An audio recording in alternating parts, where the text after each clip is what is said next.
So I recently started playing Fire Emblem Warriors and I thought, why not make a video about this game?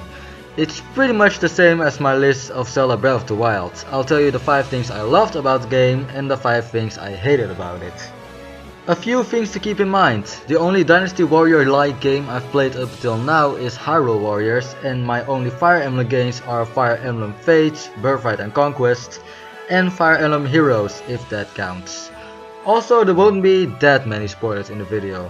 I will show different unlockable characters, but most of them got already shown in trailers, so I don't really see them as real spoilers. Anyways, that was your spoiler warning, kind of. Let's begin!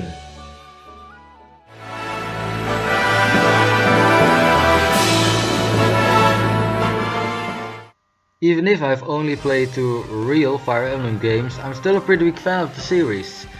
Fates is one of my favorite 3DS games and I've spent way more time than I should on Fire Emblem Heroes. Having said that, I'm surprised to see how much of the Fire Emblem games they implemented in a game, besides the characters of course. You have things like the stats, skills, reclassing and even supports, and some of the bigger additions from the Fire Emblem games like the weapon triangle. Every weapon is effective against one color of weapons, but weak against other colors. This encourages the player to switch between different units from different classes to clear objectives. Yes, you can just stick to the same character for the whole game, but that's only an option when you like to spend 10 minutes for every enemy. Assembling a well-balanced team suited for the situation is one of the most important parts of the game. I guess they took that too from the Fire Emblem series.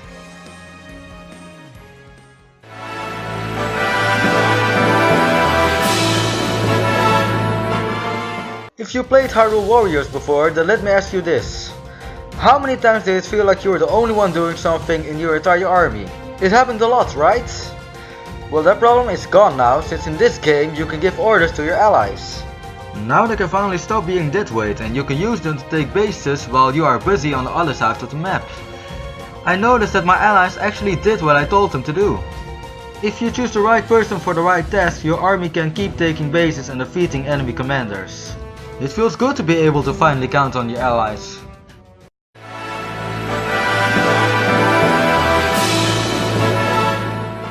If you look online for the general opinion about this game, you'll see most people describe it as a good old-fashioned button masher.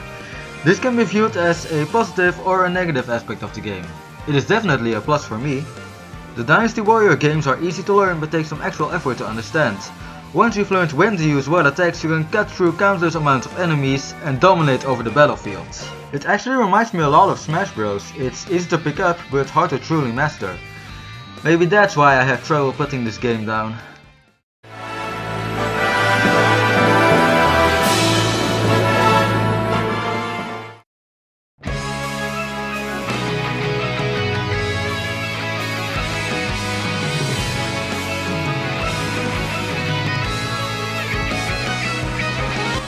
Oh frick, this soundtrack is amazing! The tracks always get me pumped up for battle and have a very Fire Emblem feel to them. From all the remixes from the fan favorites to the brand new compositions, I like them all! I originally wanted to go as far as put this at number 1, but well, I can't really say it's the one thing that I keep coming back for. We still have...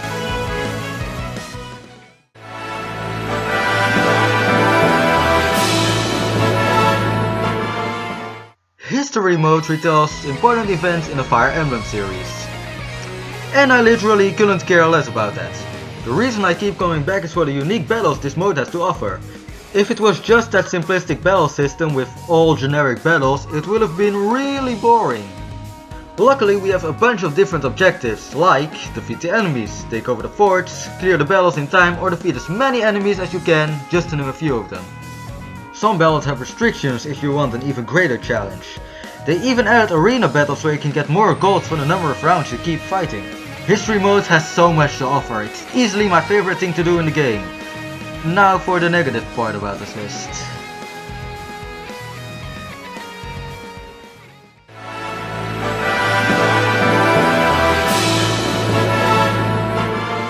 As with my Zelda list, the worst part of the list will mostly consist of nitpicks. These didn't necessarily ruin the game for me, but I thought I should bring them up nonetheless. So let's talk about the story. Or the lack of one. I mean, I really shouldn't have expected anything special, since Hyrule Warriors also didn't have a masterpiece of the story, but that's why it's only number 5. Still, I hate almost everything about the story. It's way too predictable, there's no real character development, they even messed up the original characters. At least Hyrule Warriors got that kind of right.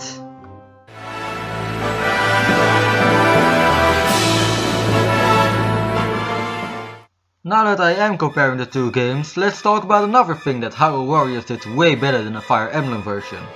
The locations. If we take a look at most of the maps from Hyrule Warriors, you can see iconic places like Skyloft, Hyrule Field or Gerudo Desert. Fire Emblem Warriors has nothing that really stands out. Yes, the history mode maps are themed after recognizable locations, but these are just the overworld maps. There really is no battlefield that caught my attention. They just all feel uninspired to me.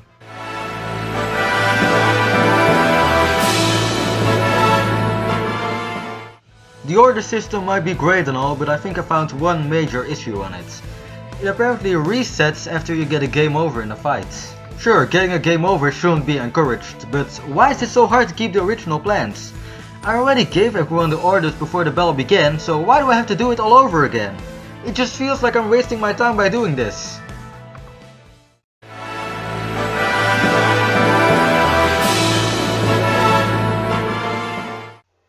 I see many people complain that there aren't enough Fire Emblem games represented in this game's selection, and while I don't really care for most all the characters, I still have my problems with the character roster and with the DLC.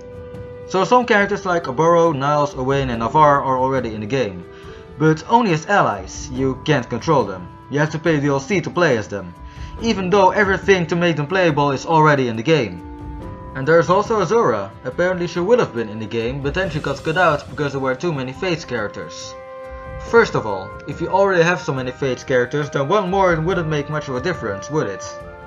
Second, thanks to not having Oboro or Azura in the main product, we now don't have any Lance users that aren't Pegasus Riders. Meaning that if you want to have a Lance user on your team, you have to use one of them. This gets even worse when you consider there are some restrictions on the history mode, like no mounted units, which means you can't use any Lance users at all. I love Oboro, Niles and Azura, so of course I'm going to be grumpy if I have to pay to use them, but leaving them out of the game, especially those two, gave way too many problems.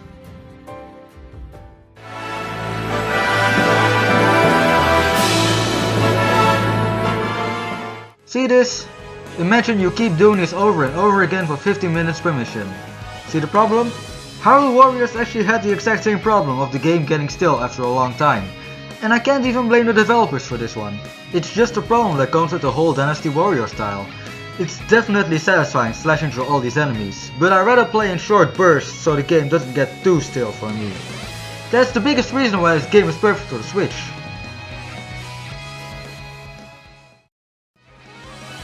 Fire Emblem Warriors is a great game for the Switch, but it's definitely not for everyone. I would definitely try it if you're a fan of the Fire Emblem series or the Dynasty Warriors series. So, did you already buy the game? What's your favorite and least favorite parts about this game? Let me know in the comments. Thanks for watching and I'll see you in the next video. Bye!